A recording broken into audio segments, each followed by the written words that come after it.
The Odyssey is about Odysseus' journey home after the Trojan War. Odysseus is a Greek. He's the king of Ithaca, and before the start of the poem, he and the other Greeks laid siege to the city of Troy, located in what's now northwestern Turkey.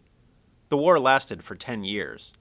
After the Greeks defeated the Trojans, Odysseus and his men got back in their ships and started their trip home to Ithaca, a rocky little island off the Greek mainland, where Odysseus' wife and son are waiting for him. Along the way, they run into several dangerous obstacles, and all of Odysseus' men die. Odysseus survives because of his intelligence and cunning, the qualities he's renowned for, and he eventually makes it home, but the journey takes him 10 years. The story breaks roughly into 3 parts. The first part doesn't really even involve Odysseus. It's more about what's going on in Ithaca with his wife and son while he's gone. In the second part, we learn what happened to Odysseus in the 8 years since he left Troy. And in the final part, we finally see Odysseus return home. The poem opens with 2 gods, Zeus and Athena, discussing Odysseus' fate. Odysseus is stuck on an island in the middle of the sea, in the house of a nymph named Calypso. Calypso won't let Odysseus leave, but even if he could leave, the god Poseidon keeps sending Odysseus off course as he tries to make it home.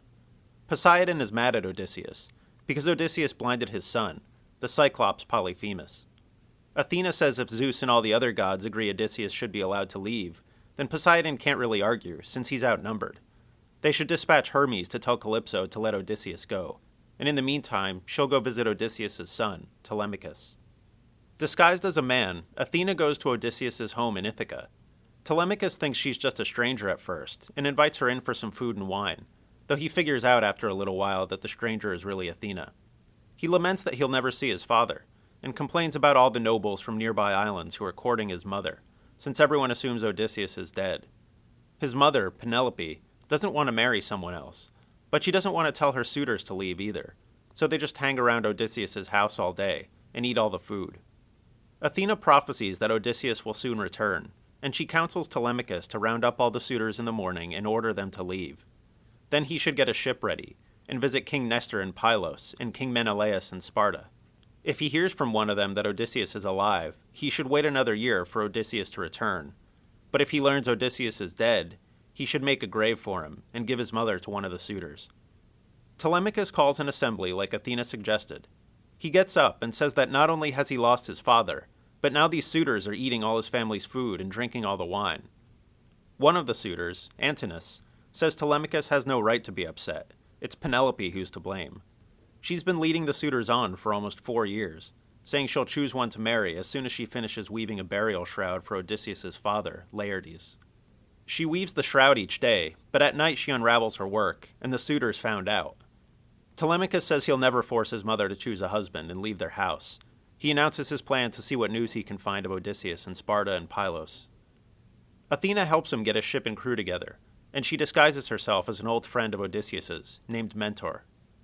When they arrive at Pylos, they meet King Nestor, who fought at Troy with Odysseus. Nestor says he hasn't seen or heard from Odysseus since just after they left Troy. He agrees to help Telemachus get to Sparta, to talk to Menelaus. Telemachus takes a chariot and goes with Nestor's son, Pisistratus, to Sparta. In Sparta, a big wedding feast is underway as they arrive, and they join Menelaus for some food and wine. As they talk, Menelaus' wife, Helen, recognizes Telemachus as Odysseus' son. She tells the story of how, during the Trojan War, Odysseus dressed up as a beggar and snuck into Troy to gather information to take back to the Greeks. She orders the servants to prepare beds for Telemachus and Pisistratus. The next morning, Menelaus tells Telemachus that the last news he heard of Odysseus he got while stranded on a small island off the coast of Egypt. When he left Troy, he didn't make the appropriate sacrifices to the gods, so the gods marooned him on a little island called Pharos. He and his men were running out of food when Menelaus met a goddess named Ioudothea, the daughter of Proteus. She told him if he could pin and hold Proteus, Proteus would answer any question he had. With Ioudothea's help, Menelaus and his men snuck up on Proteus. As soon as he fell asleep, Menelaus jumped on him. Proteus transformed into different things to get out of Menelaus' hold, but Ioudothea warned he would do this, and Menelaus kept him in a tight squeeze until he tired out. The first question Menelaus asked is what happened to his Greek comrades, and Proteus told him about a few of the Greeks, including Odysseus. He saw a vision of Odysseus on an island, crying in the house of the nymph Calypso. Calypso was keeping him there by force, and he didn't have any ship or any means of getting away. That was the last Menelaus heard of Odysseus. Meanwhile, two of the suitors, Antinous and Eurymachus, come up with a plot to kill Telemachus when he returns. They decide to wait with the ship and ambush him. But Medon, the herald, overhears the scheme and tells Penelope. She prays to Athena to save Telemachus, and Athena hears her. Zeus and Athena compromise and agree that Odysseus can go home, but that he'll have to suffer more along the way. Zeus sends Hermes to give Calypso the news. Calypso finds Odysseus sitting by the shore and crying. He hardly believes at first that he's being allowed to leave, and he makes Calypso promise it's not some scheme to harm him. She swears an oath, and they go back to Calypso's cave, where they make love.